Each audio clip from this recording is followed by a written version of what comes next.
Welcome to Novelist Spotlight. This is Mike Consol, your host.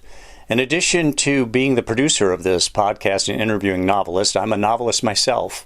I've written 4 books, 3 novels, and 1 short story collection.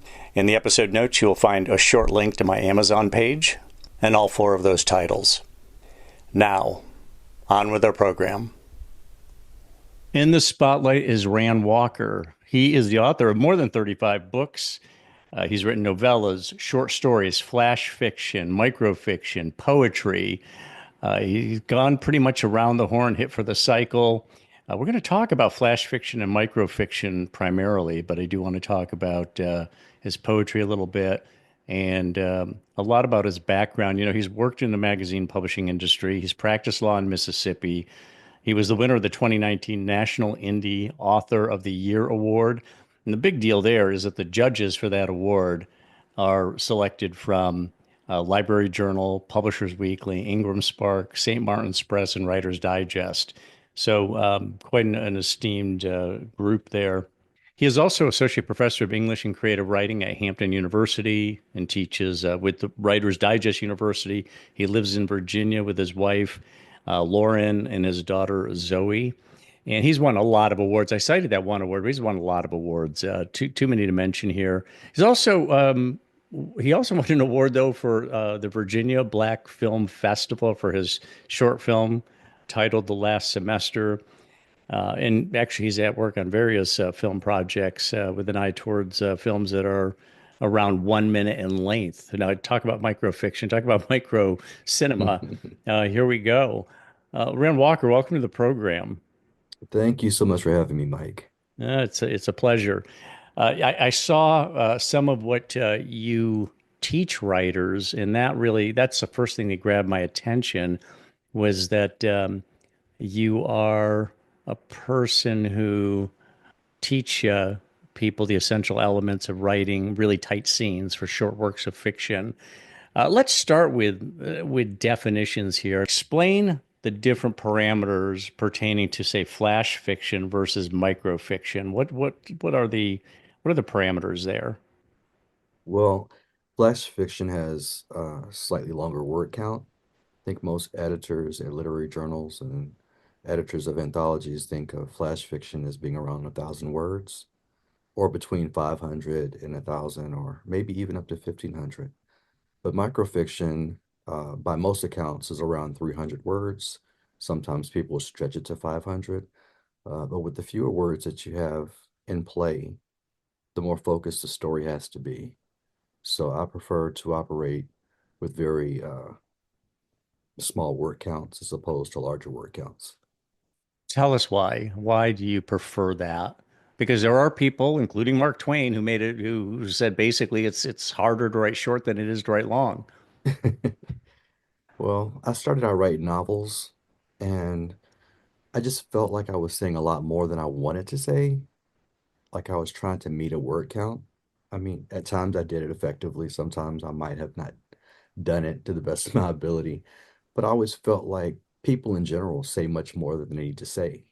And when it comes to writing, there's no difference there. I think if we boil things down to the essence, like what is the key scene here that is actually resonating with the reader? Focus on that instead of all of these other things. I once read an author whose name I will not mention, but in the story, she had a character who spent what, 5 pages walking to the park. This was not a Teju Cole 5 pages. This was not um, a James Joyce 5 pages. This was just describing stuff that did not in any way feed the plot. It felt almost as if the person worked from an outline and they just felt the need to beef up the word count. And I said, we got to stop this. This is out of control. Yeah, I think that's true of a lot of certainly a lot of authors out there. It does sometimes seem like there's padding going on there. They could tell the story in maybe 200 to 250 words, but they like to beef it up to 300 to 400 words. That seems to be kind of a sweet spot for the publishing industry. Uh, One of the things, let me run this past you because I started writing some short stories simply because I felt like I had more ideas that I could possibly write novels about. I had a lot of ideas I wanted to get to, and if I was trying to write a novel for each one, I'll be dead long before I got through half of them. Yeah. So some of it was just that, boy, there's a lot of ideas out there. There's a lot of things that I wanted to express. Does any of that play into your own decision to write short rather than spend what I would assume to be, many months or even a couple of years on a novel? I've never actually said this aloud, but what you just said is one of the things that does cross my mind. The last book I wrote, well, not the last one, but the one before the last, it's called Apollo's Toy Box, has 300 pieces in there. And at a certain point, as I was writing this, I thought to myself, each of these could probably become its own longer form work, but I don't think I would ever get through them. So if you want to attack that idea, doing it in a very short form is one way of getting it out of your system. So let me ask you about this day and age of social media, short attention spans. I mean, this is what we're told, and I think there's certainly validity to it. Maybe people are reading more today than ever, but what they're reading are these little snippets on social media. Right.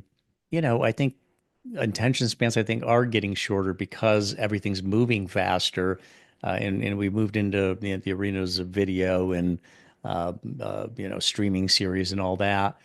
Uh, do you think that this could be, flash fiction and microfiction's day, so to speak, because people are have those short attention spans? They will opt for something, whether it's a collection of short stories or a collection of micro or flash fiction, rather than Mhm. sitting down to the big, 500-page tome.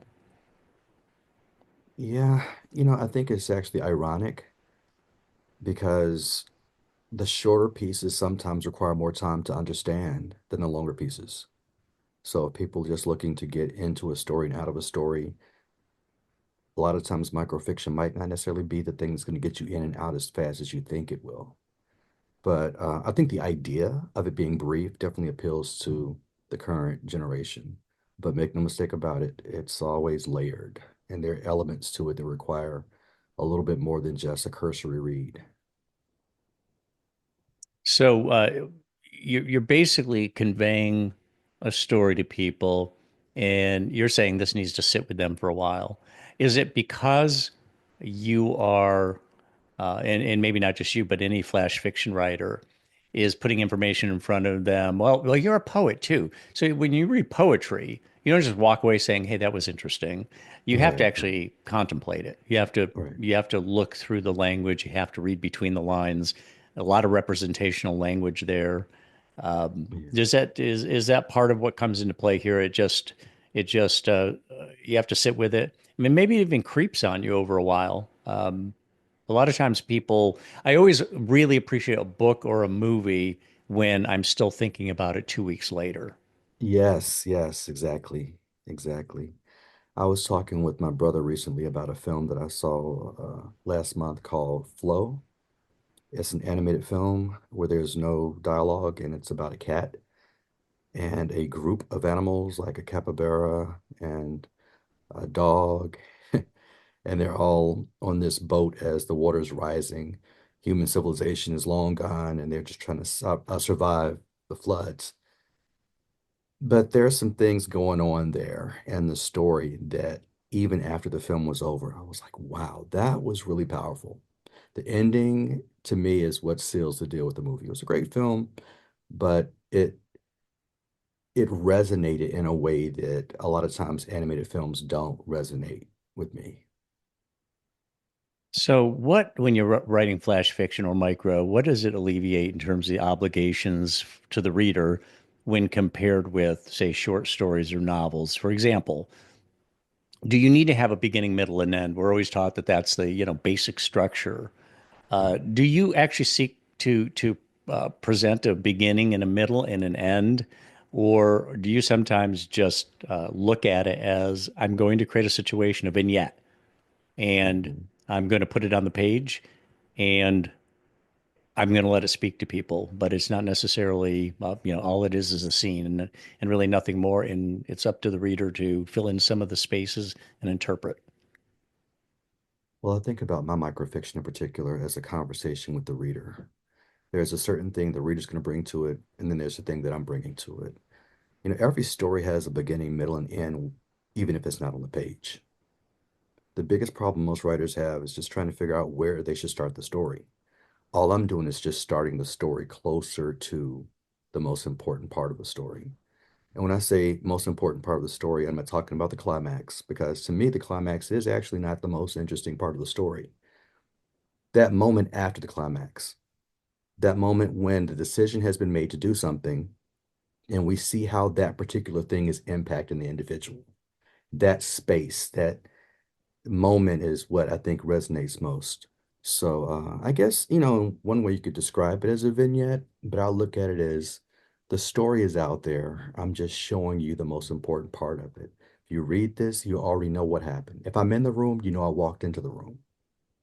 So I'm working in that space between what's on the page and what the reader will understand just from personal or human experiences.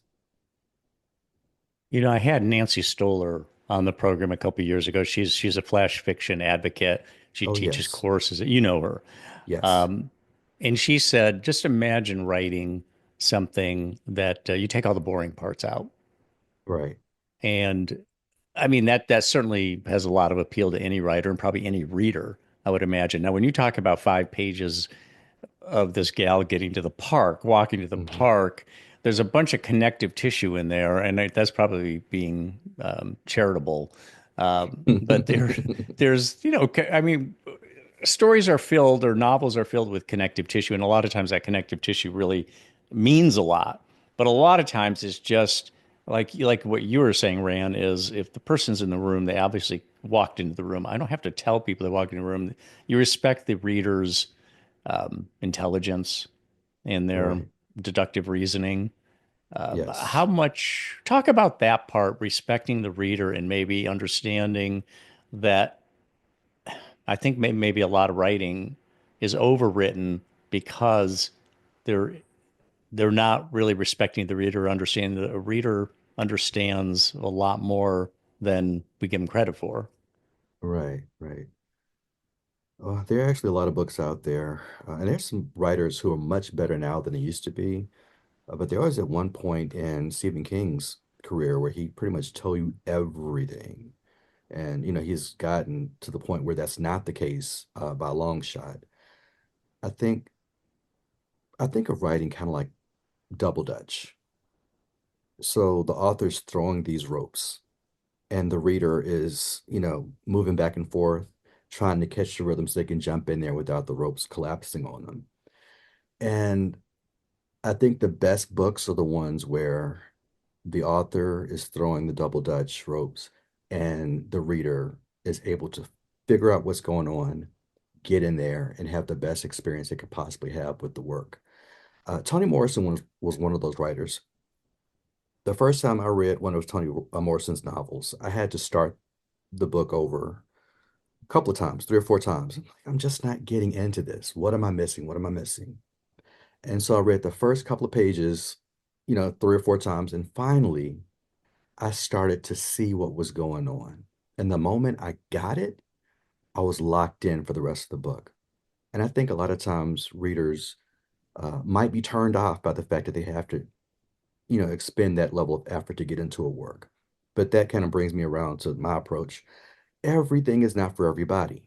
I'm pretty sure people will pick up my stuff and say, hey, I don't even know what he's talking about. I don't get it. And it's okay if you don't get it because, maybe that wasn't the thing that you were supposed to get. Maybe somebody else's work was what you were supposed to get. The people I read, I'm pretty sure that they are lost on the masses, people like Cesar Ira or Anna Maria Shua or writers who don't particularly have large followings and are not really uh, committed to writing traditional literature in that regard. So, I'm not really bothered by it. But for those people who are interested or willing to challenge themselves, I welcome them. Come and check it out. It's really fun stuff. It's interesting what you said about Toni Morrison because I've had that experience where not the same one as you. It was just I'm just not getting into it. I don't think I really have an affinity for her writing style. I'm Hmm. going to have to try what you did. And it reminds me, an analogous experience I had was, this is many years ago. I bought Miles Davis's album, Star People, Okay. and I sat down, listened to it, and it sounded like a cacophony of noise. Hmm. And I thought, oh man, I just spent money on this. What for? A day or two later, I went back to it and I listened again because I thought, well, let me give it a second try. I did spend money on it. I'm not going to take it Yeah. back to the store, Right. and it still sounded mostly like noise. But when I listened to it the third time, Hmm. there started to be separation of instruments. It started to clarify for me. And then by the time I listened to a fourth and fifth time, I was in love with the album. But Hmm. there was so much going on, and he was doing things that were not, that you've got to listen to more than once before you start to understand what's going on. And it really was kind of this separation of instruments that started to happen. It was Right. just, so much going on at the time. So it sounds very much like your experience, but in a reading format rather than a listening format. Yeah. Do you think in terms of character arcs? Because so often they say the characters got to evolve over time. The characters got to change. But if you're doing a 300 word microfiction piece, can you really create a character arc? Not in the traditional sense, but you can create a moment in which the character becomes aware. Like if they were operating in this veil of ignorance, in the moment where the veil um, pulls away, you can capture that moment. Um, Let me give you an example. Have you seen the movie Rain Man? I know it was Yes. okay, so big fan of Rain Man, 88, Best Picture, Oscar. There was a moment because if you look at the movie and think about the character that Dustin Hoffman played, Raymond, where he's pretty much portrayed as a flat character throughout. He doesn't really change. The way he is at the beginning is the way he is at the end, but there is something very slight at the end that reveals the connection that he's developed with his brother Charlie. And it's where he leans his forehead against his brother's. I And remember that. Yeah. that just a little bit, just that little moment, it means nothing in the larger scope of things. I mean, and if you're just without any understanding of who he is and what he's been through, it probably means little. But if you understand that character, if you're able to get that core motivation that's there, it's being represented on the screen, then that scene, that movement is everything. So what I try to do is just figure out what is the thing that I can show to the reader that will illustrate that awareness or that click that the protagonist is having with regard to the situation that he, she, or they're in. That's a great example. One of the things I've said to people is, when you're creating a character, all you need is a couple marks of distinction. Don't try to fill a character completely out. Two marks of distinction, maybe, in the reader's imagination materializes that person. They already have a visual about what that person looks like. So then, if you go back and you try to describe them even more, you might be messing up the reader's experience because Right. no, I already got this. It was like when they cast Robin Williams as Garp. It's like that's not Garp. He's not macho enough. I mean, I loved Robin Williams, but Yeah. he's just not macho enough. That was a macho wrestler who is Garp, and Yeah. uh, and it can happen right in the middle of reading something if all of a sudden they identify hair color or something like that. It's like no, no, no. The guy's not blonde. He's a redhead or whatever. Right. Another example of what you're talking about for me was when you were talking about Rain Man. There's a movie not that well known, not nearly as well known as Rain Man, but it's called Big Night, and Mhm. it's about two Italian brothers who start a restaurant. The one brother's in the kitchen. He's the guy who is the food perfectionist. The other guy's Okay. out front. He wants to commercialize the restaurant because they're not getting much business. They fight and they fight. But Hmm. then towards the end of the movie, very close to the end, after they had had a lot of altercations, one brother just made an omelet. He saw his brother walk in. He cut it in half, put it on a plate. They sat side by side and were eating. And the one brother reached over and just patted the other brother on the back. Like Uh, in the end, we're yeah. brothers, we're family, we're blood. Yeah. The fighting happens, but it's not what we're really about. Right. So, Right. um, is there any? Um, Is there any evidence that traditional publishers are showing an appetite for flash fiction or microfiction? Are the contracts that are given out, book deals, sales, anything that's showing? Not that it's all about money, because a lot of people Mhm. write. It's like I actually knew a guy who said he wouldn't even show his work to anybody. It's too personal. And so Yeah, he wrote just for himself. But yeah. people do, most of us do want to get into the market and we want to make some money at it. Do you see any evidence of that, Rand? I don't know how closely you follow those kinds of numbers and such. Well, I don't really follow it all that closely, but I know who the people are that are pioneers in this particular area, and I can kind of tell by the way their books are treated as to where they fall on that scale of advances and those things. You know, people like Lydia Davis or Diane Williams. Uh, I'm pretty sure they're not getting the same kind of offers that people who are writing novels are getting. Um, Is this yeah, there, Lydia Davis, the who was the former wife of Paul Auster? yeah, I wouldn't, I wouldn't define her by whom she was married to previously, but yeah, she's also a world-renowned translator of French and things like that. But yeah, And is same she doing person. short fiction? And she's doing that as micro? That's her biggest thing. She is one of the people who really made it an area to take seriously as art. Oh, okay. I didn't realize that. Interesting. Yeah. Um, Now, Time Magazine used to teach its writers. This is back in the glory days. Okay, Time Magazine is barely alive anymore, but back in its glory days, it used to teach its writers something called compression writing. You had to pack a lot of information. Most stories ran only, unless it was the cover feature, they really only ran a page, and that's just a magazine size page. So they talked about compression writing, communicating in fewer words. Is that a phrase that says anything to you, just in terms of how do you think of?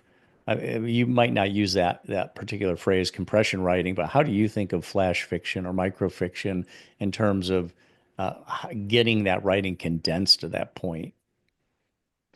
Think about minimalism. I guess you can think like the way that Hemingway wrote, he was only going to put down what was necessary there. I don't write exactly like that because I do, unlike Stephen King, believe that adverbs can be used to convey, particular points in the story.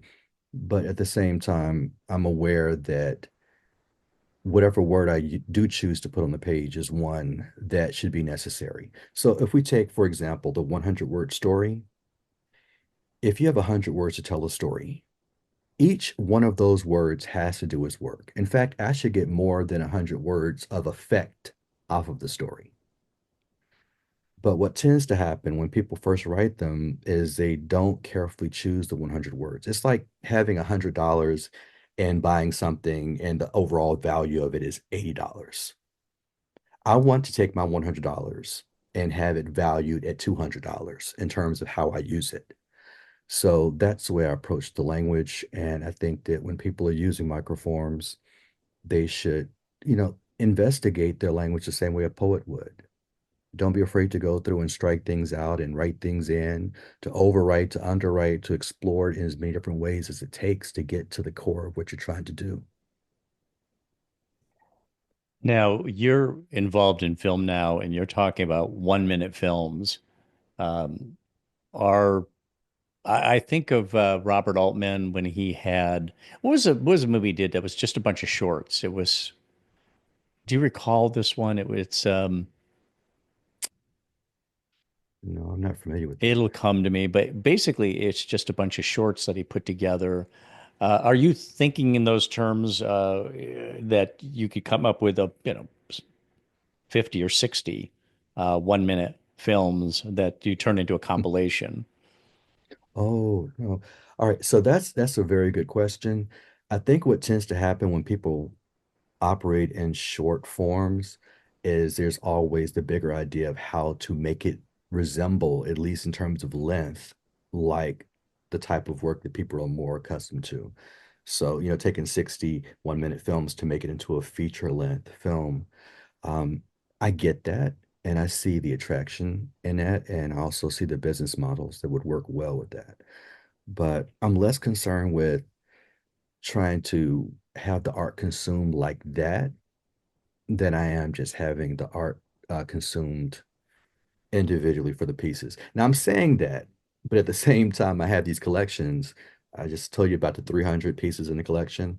That Hmm. could have been three different books, but I chose to do it that way because actually Lydia Davis had a book that recently came out. She wouldn't release it through Amazon. It was only distributed through independent bookstores and bookstores like Barnes and Noble. And I realized that she had been sitting with this material for a while to accumulate that much of it. And I was like, I want to write a fat book of microfiction.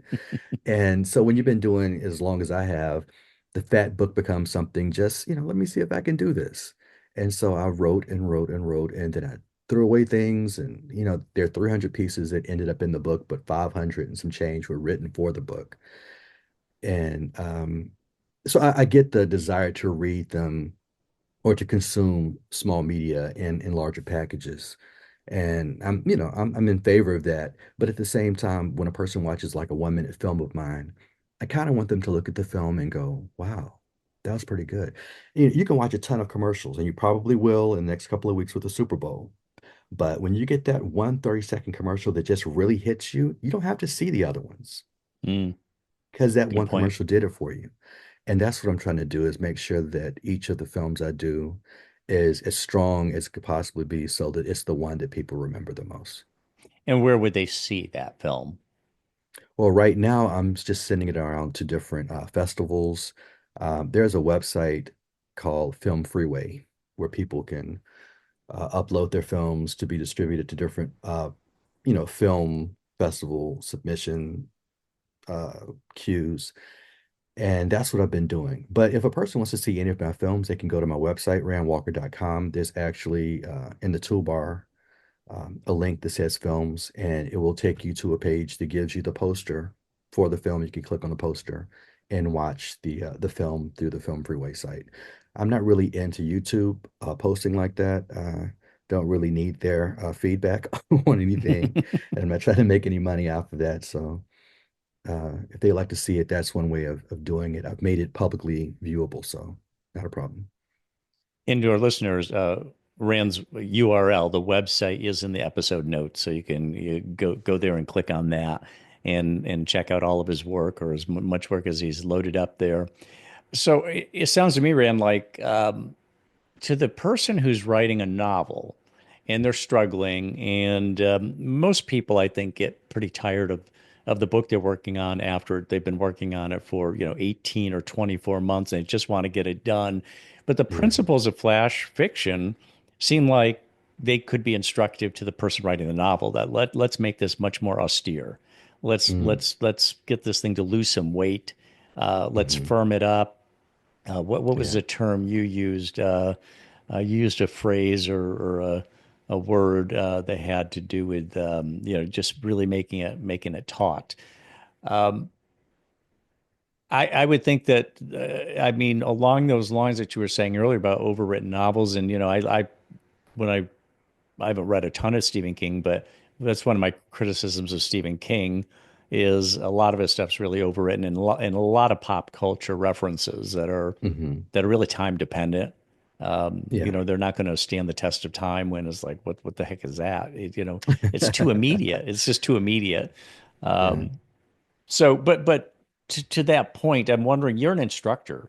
I'm wondering if Hmm. you have had experiences where it's like, I definitely want to write novels. They don't have to be long novels, but I like the idea of using flash fiction principles in Hmm. producing it. Right. Well, there's some novels out there right now that are using flash fiction as the core of their structure. There was one, what's it called? Black Cake by was it Charlene? Oh my goodness, I'm actually not looking at the book right now. Wilkerson is her last name. I think it's called Black Cake. I think they did an adaptation of a film or TV show on Hulu for it. But each of the chapters is fewer than 1,500 words. Uh, she's very skilled in that area. And over in Bath, England, they have a competition for novellas in Flash, where people construct a novella using these different components of flash fiction stories. So there are a lot of people out there already experimenting with that. I know Jenny Offill's book, The Speculation Department, uses the same kind of structure. So there's some people out there who are actually able to get complete novels done with the flash fiction structure as the bones of the entire novel. Hmm. Hmm. What do you do in terms of character development? If you have a key character, maybe a story maybe only has one character, maybe a couple, but here's your key character. How do you think in terms of creating a character? So often we hear about novelists that the critics will say it's just a bunch of cardboard characters, or the Mhm. characters are underdeveloped. What's your approach on that when you have a key character in a piece? Okay, so some of my pieces are very, very brief. I have pieces that can be as short as 11 words, and I have some that can be as long as 300 words. So it really depends. I'll look kind of at the situation and think about, how would a person, because I'm not really at the point in my writing life where I spend a lot of time focusing on characters. When I first started writing as a novelist, that was all I obsessed about. I did, the sheets where I'm going through how old your character, where's your character work, their dislikes, the likes, favorite foods, are they allergic to things, favorite colors. I did all of that stuff when I first started. And as I began to work from the novel to the novella and eventually short stories and finally to microfiction, I started thinking of my characters as kind of like an every person character. And in doing that, I get to focus more on the character as a part of the milieu of what's around them and not just where everything serves it. So we're showing the universe as opposed to saying, hey, this is the earth and we are the center of everything. Like, no, we are a part of everything. Hmm. Hmm.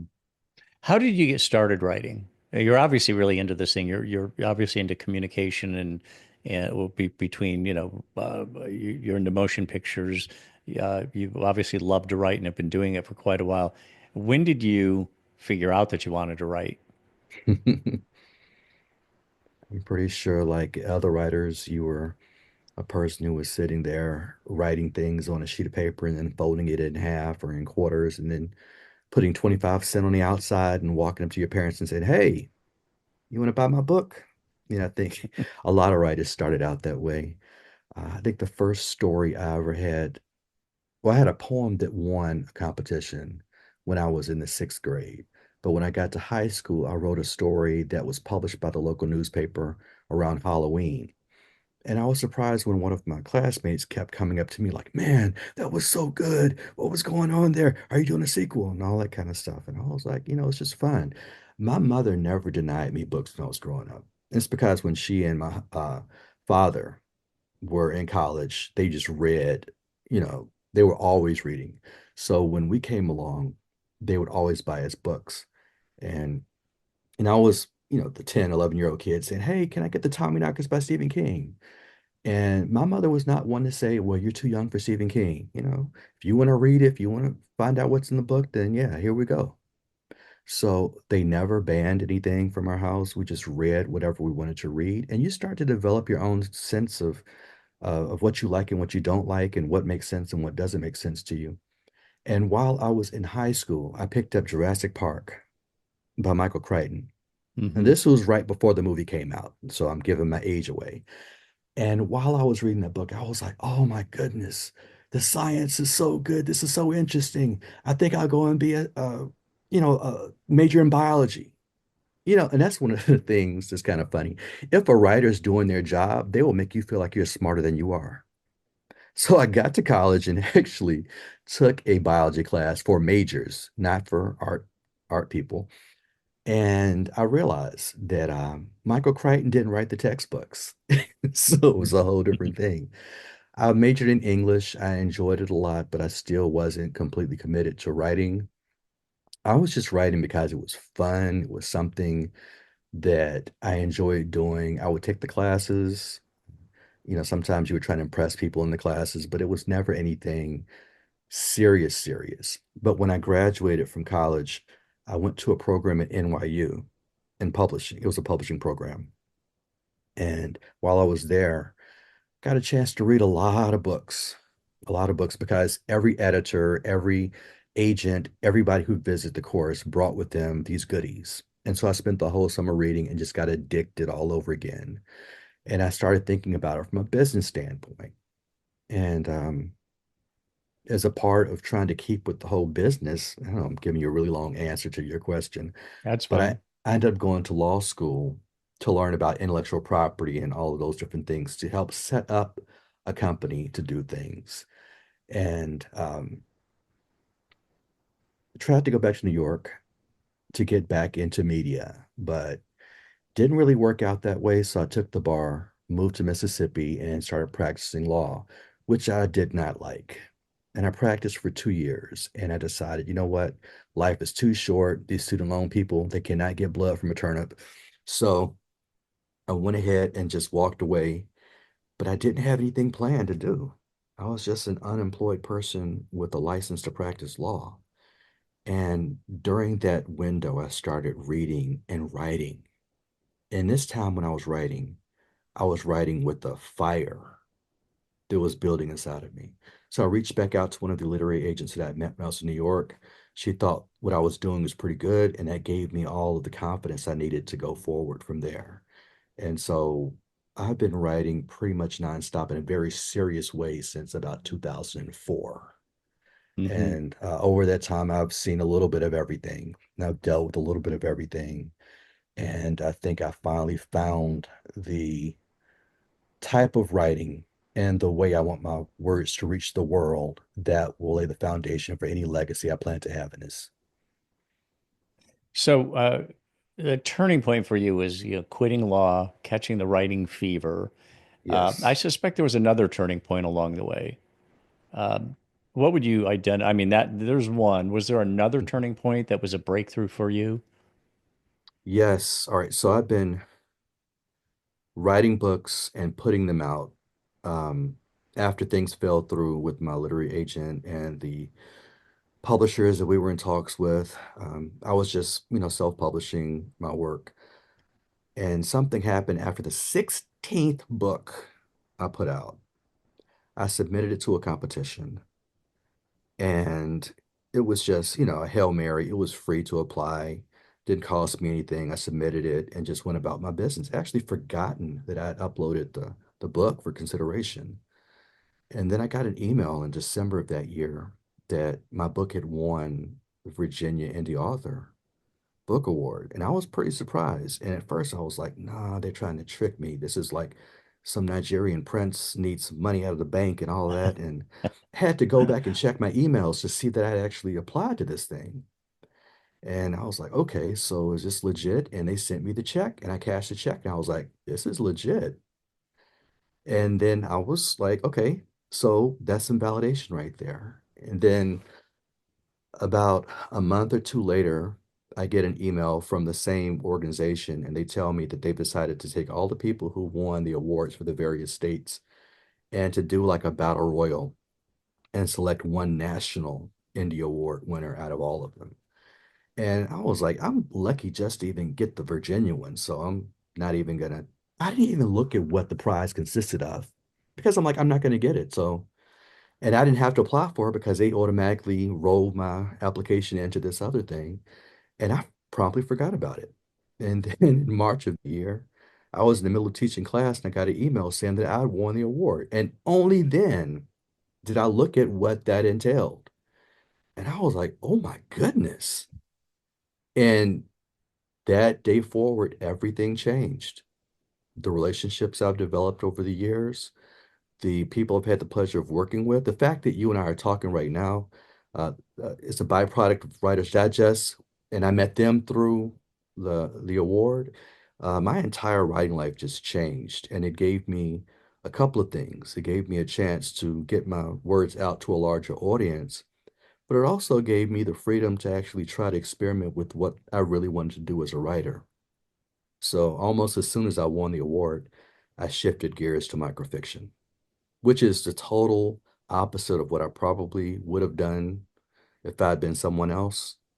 If you win an award for a novel, then you should write more novels. And I promptly stopped writing novels the moment I won the award and committed myself wholeheartedly to writing microfiction. Mm. Now, along the way, you said that things fell through with your agent. Hmm. Can you talk about that? I'm not asking for a name, but just what was Oh, sure, I the, can tell you. I can tell yeah. you. So I'd written the book and it got sent out to one of the publishers, the big five publishers. Actually, it got sent out to several within the big fives. Two people were interested in it, and I would have loved to have been published by either one of these. One said that the salacious parts of the novel were not salacious enough. So they wanted me to make it into something a little bit more gratuitous with certain things, which I felt was not really the point of the story. But wanting to get published, I did make some of those changes. The only problem was my agent did not send the changes back to that particular publisher. So it kind of just dissipated. Then there was a time I was going to the other publisher, and actually there were two more publishers. So with the second publisher, they read the first 60 pages, loved it, could not stop reading it, and they sent it out to different readers outside of the company just to get a feel for it because I was writing things that would probably be targeted more to an African American female market.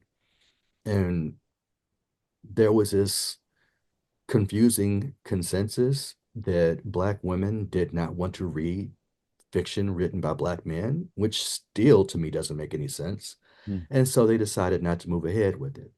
The final situation with a big five was when I took my book to this particular publisher. The associate editor, who actually attended the same college I did, loved the book, wanted to move forward with it, but his editor got chopped, and that took the entire wing of the editorial department with them. And the project died like that. And I just got tired of my book being at the whim of everyone else. And I said, Hmm. I'm going to write a book strictly to publish myself. And then I then double back around and publish that first book. But I got tired of not having any control over what I was doing. And I'd already gone to law school and I studied business. And, setting up a publishing company is not the most challenging thing in the world. I was like, okay, so this is what I have to do. Okay, let's do it. And I haven't looked back since then. How long does it take you? You could, let's say you're going to write a 300 word microfiction piece. Uh, I mean, what's the time range on average that you would spend putting that together? Are these pretty, they must be written fairly bebop in some cases. I mean, are you able to kick them out pretty good? Or do you find that you're spending, you know, a month or two or three on them? It depends. It's kind of like poetry. When I was writing actual novels, I just sat my behind in the seat and just did the work. But when you're writing pieces like this, you have to kind of have the inspiration hit you some kind of way. So there's some days where I don't write anything. There might be a week or two where I don't write anything. And then there might be one day where I write, three or four pieces. So I don't know what the creative process is for like people, like what Miles would do. But one thing, you had mentioned Miles earlier, and there's something that I found fascinating about him as an artist. He didn't really care what people thought when he was creating. He was going to do what he was going to do. And when he performed on stage, oftentimes he would turn his back to the audience and play to the people on stage with him. He was in conversation with them, not in conversation necessarily with the crowd. If you were in the crowd, you were given the luxury of being able to see him communicate his art to other musicians. But make no mistake about it, he was not up there tap dancing for anybody. And so I think about that when I approach my own art. I'm not trying to play to the masses with this.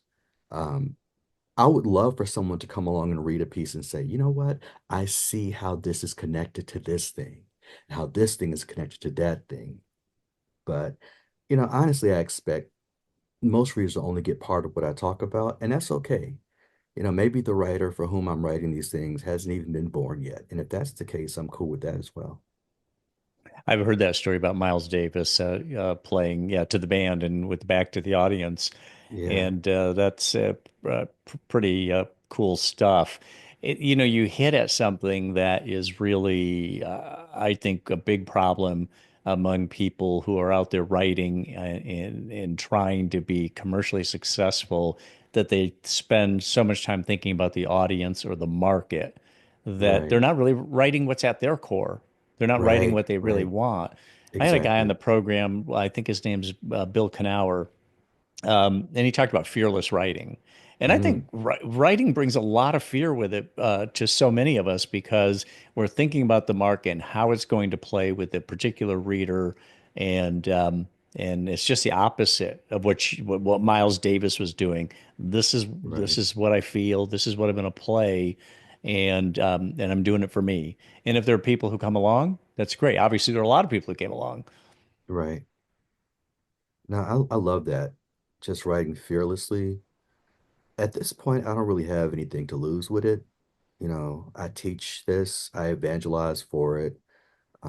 I've been given opportunities to write about it for different publications and speak about it at conferences. Is it ever going to make, the kind of money that Stephen King makes? No, it's not. But I think it's a lot more rewarding being able to do something that at my core makes me happy. And that's pretty much all I'm focused on. So you made the decision to go to microfiction, and how has your writing changed over the years? I mean, once you made Ooh, that decision, how has it wow. changed? And maybe Um, maybe even anticipate how you expect it to change as you age. hmm. One of the things that happened is I started thinking differently. I started trying to get to the core of things faster. I started to actually investigate language more. Um, I was thinking, like, what would the next 25, 30 years of my writing look like? You know, it's like, all right, Marc Chagall, he had been doing art for 80 years because I think he died in his 90s. And on the day he died, he went to the studio, he came home, he ate his meal, he sat in his chair, and then just expired. And I think that there's something beautiful to that because he was still working up till he died. No telling how many times he changed. If we look at these jazz artists, you have this period. You got bebop, you got cool, you got all these different types of jazz. And if you take a single artist, they go through their own movements. Like, oh, this is Miles when he's entering into his electric phase, or this is him when he's going into this phase. And as a writer, you have to be open to be able to evolve like that. If I had actually gotten that original book published, I would probably still be writing romantic comedies. But Hmm. now I can write whatever I want, however I want. And you know, I don't really think that there's anyone sitting around saying like, "Oh, we need another guy to do this." So I get to carve my own lane, run my own race, and define my art as I see fit. This is where I want my contributions to be. I think the novels that I wrote were fun. They were good. One of them got translated and published by a French publisher. And I really do appreciate, the friendships I developed from those books. But at the end of the day, I'm more focused on the small things. Hmm. Just, Hmm. I can write a story about a definition of a word. And I don't have to think Right. about, oh, does that have, is there a rising action? Is there an inciting incident? I don't have to think about that. All I have to think is, I can convey, like if I had two definitions on a page and I had a sample sentence using the word, and I happened to have those two sample sentences speak against each other in a way that shows kind of the conflict of the language, it also implies a lot of other things at the same time. And I love experimenting with things like that. Like, have you ever read a story where it's just a receipt? Just a like receipt. just a receipt. I have a story that's just a receipt. And it does require that the reader engage with the material, but it's all there on the page. All the things that you want in a story is all there. You just have to supply part of it. I'm giving you a piece of it, and then you give me the other piece of it, and there we have it. Something Well, that beautiful. reminds me of the short story, maybe the shortest story ever written. It's attributed to Hemingway, but they're not really sure if he wrote it. No, he didn't, but it's all right. Yeah, but it was brilliant. Just for Yeah, sale, baby shoes, never been worn. right, And right, I was actually with some people where we did a little thought experiment. I actually was an instructor in a class and said, what is going on here? And it was amazing how many different takes on it there were. Yeah, right. the interpretations, there were many of them.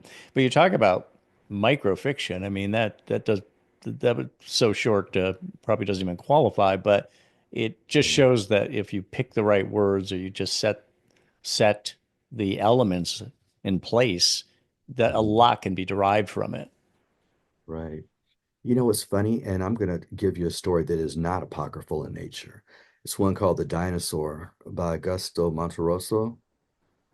And it's like 11 words, or maybe it's 9 words. It's written in Spanish, so I'm going to just give an English translation. When she awoke, the dinosaur was still there. That's the entire story. And that's a real story written by a real person. We take a lot of things and say, "Oh, did you know that Hemingway used to write standing up?" No, he didn't. He used to do this and he did that, and it was a bet. No, that came from a headline from a newspaper, but it's okay. Sometimes we need those mythologies to help inspire us. But I Sure. think when we forget that they're mythologies is where, it seems like something that a real human being can't do because it's elevated to that level. But there are people out there doing this every day. Smith College has the 6 word story uh, journal that they do. So you don't have to be special to write microfiction. I guess that's the point I'm trying to hammer home. And it's wonderful that people can have multiple interpretations from the same set of words. Um, but at the same time, if I was going to put a Mount Rushmore of microfictionists together, all due respect to Papa, he's not really a microfictionist in that regard. No, no, definitely not. Um, but he did bring to it the was really just the short declarative sentences, tell the story. And also Ray Carver, I remember somebody had said, I love that quote. They said that it was Ray Carver and somebody else that they let the facts just blaze on the page. It's Oh just, yeah. they're not making it. They're not. There's not a lot of ornamentation. It's just the Hmm. facts blazed on the page. When they're properly constructed, they really communicate in a significant way. I mean, we still read Hemingway big these days. So, Yeah. But did that's it? Oh, go I'm ahead. sorry. I was No, going to finish say that that thought. one of the things there is like the minimal writing versus the microfiction are actually two different things. Like what Carver did with his sentences, what Hemingway did with their sentences, is that minimalism is a specific type of writing, Mm. whereas with microfiction, it doesn't necessarily have to include minimalism in it, but the stories are just generally shorter. But you mentioning Carver made me think about the story that he wrote where, well, I don't want to spoil too many things, but Carver's been out there for quite a while at this point. I'm pretty sure most of your listeners have read Carver, Mm. where the father and the mother are having a tug of war with the baby. God, I'm trying to remember that one. I don't specifically remember it, but go ahead. Okay. Well, I don't want to give it away, but that haunting images. I think most of the time when we talk about Carver, we're thinking about him, where the protagonist is engaging with the blind guy who used to where his wife used to work for the blind guy and all of that. But there's some haunting images out there. And I think to me, one of the things that makes work interesting, like you said earlier, is when it's resonant. And for me, sometimes those haunting images are the things that I lock in on. and try to replicate in my own work, even if it comes from a person who does not necessarily write in my particular form. Hmm. Now, you remember it was, I don't know how many years ago now, but 10th of December by George Saunders. It's number one on the New York Times bestseller list, and it's a Right, collection of short stories, right, which open a lot of eyes that, are we, have things swung back around? Publishers tend not to like short story collections unless you're already somebody who's famous. right, right. But that was a big deal. And it Hmm. wasn't easy reading. It was pretty experimental. And I remember I've only done this with one other book, I think, but I had bought the book. I'm reading it. I'm struggling with it. And I went to Audible and got the audio edition and I listened and read simultaneously. And that was a big Okay. help, partly because George Saunders did the reading.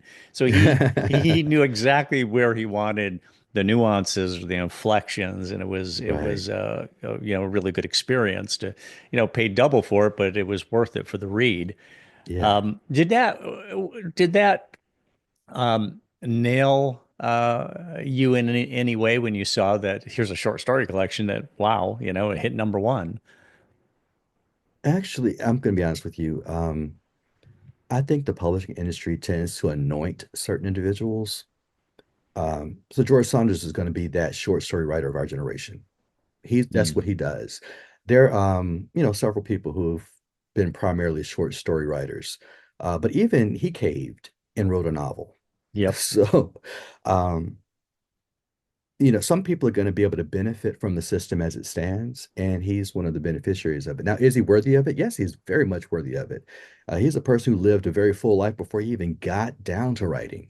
So, I love his approach to writing. I think that he's a wonderful, amazing writer. But I do think that in the publishing industry, there's only room for so many people to make that kind of career with that particular form.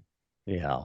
Yeah, I agree. I agree. So, let me ask you about your writing regimen. Now, you've already established that you're not necessarily a guy. You're not, hey, alarm goes up at 6:30. I'm sitting down with a cup of coffee. I write for 4 hours every morning. That's not your style. No. But when you do sit down to write, talk a little bit about that. Are you the kind of person who wants to be in the same place every time, or do you like to go on the move? What kind of time do you spend, and how variable is it all? You know what's funny is I do far more journaling than I actually do writing. I think, and I journal longhand. So I have my pen, I have my notebook. I take it everywhere I go. I'm constantly writing. I will be at my daughter's swim practice and they know I'm the parent who's going to have a notebook and a pen. And I'm jotting things down, occasionally getting ideas. So what I do is I think that kind of makes my brain fertile for creativity. And then when I sit down at the computer, like say 9 o'clock at night, I sit down, open up a file and put on some jazz. I do listen to quite a bit of jazz when I'm writing. And then just write the first interesting thing that comes to mind and just see where it goes from there. And sometimes I'm successful with it, sometimes I'm not. Other times, if I have a dream and I wake up and I jot down key things from the dream into my phone, I'll look at it later and see if it makes sense or just see if I was just really high from the dream that I had. Hmm. But the ideas kind of come from everywhere. Sometimes I'm looking for an idea and I will just fan through the dictionary. And what's the most interesting word my finger stops on?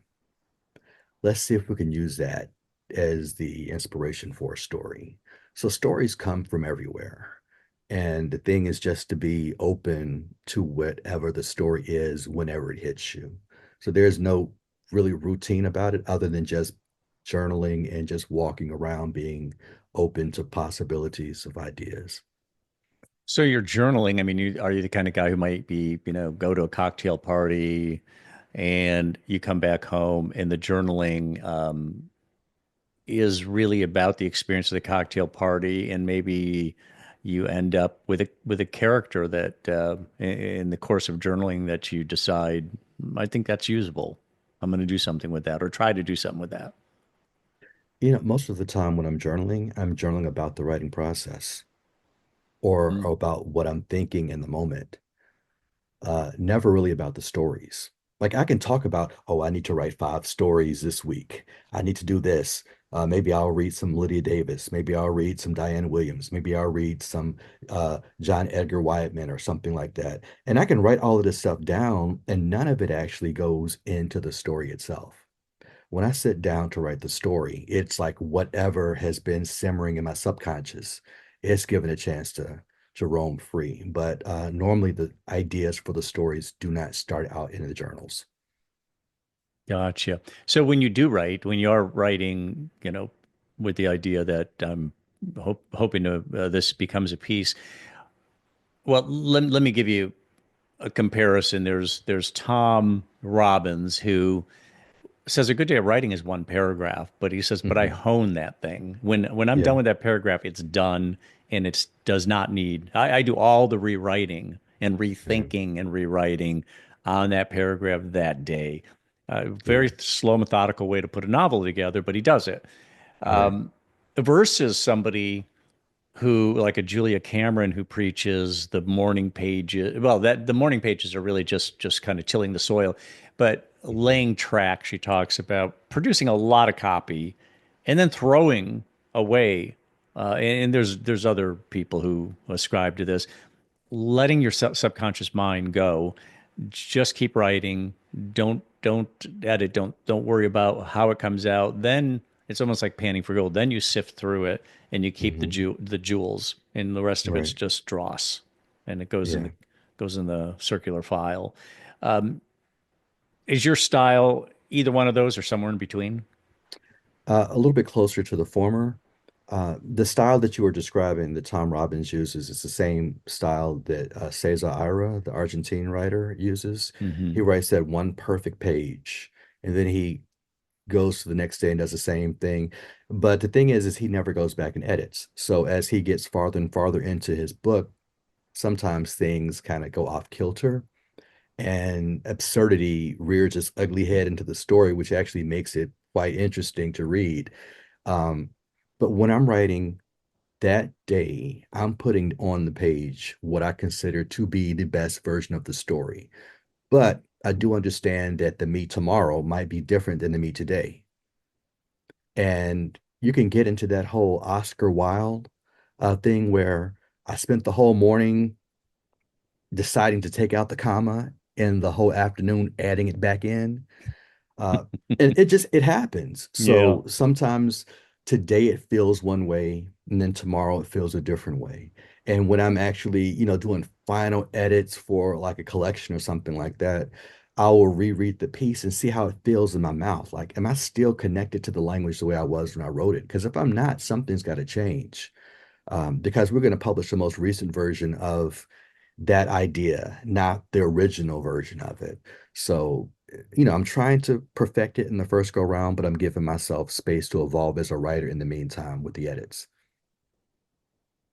Is there, not to get esoteric, but when your writing is working for you, where does it come from? I mean, do you feel that you channel at all? Do you believe in a metaphysical dimension? Do you believe in a that you can actually channel? Not that you're consciously doing it, but Mhm. there are many people who say that, when you put the work in, things just start to happen. And I've even heard some people, it hasn't happened to me, but I've heard some people say, a good day of writing, I'm kind of reading it off the page rather than thinking about it. It's just my fingers are moving and I'm reading it. Yeah. I think that's pretty rare. But what about that? Is there anything celestial, metaphysical, channeled, anything like that that works for you, or is it straight? Hey, it's just the gray matter, and some days the synapses are firing just right. I'm going to take the whole metaphysical idea in a different direction. I'm a person who believes the most valuable asset that any person has is time. And I was able to break free of spending my life practicing law. And since I don't have that burden to carry with me, that means every time I'm breathing and I have the faculties of my brain, I have a chance to create something. And so I'm actually at this point in a race against time. I don't know how long I'm going to live. I might live to be 115, or I might live to be, a couple of years older than I am now. I don't know.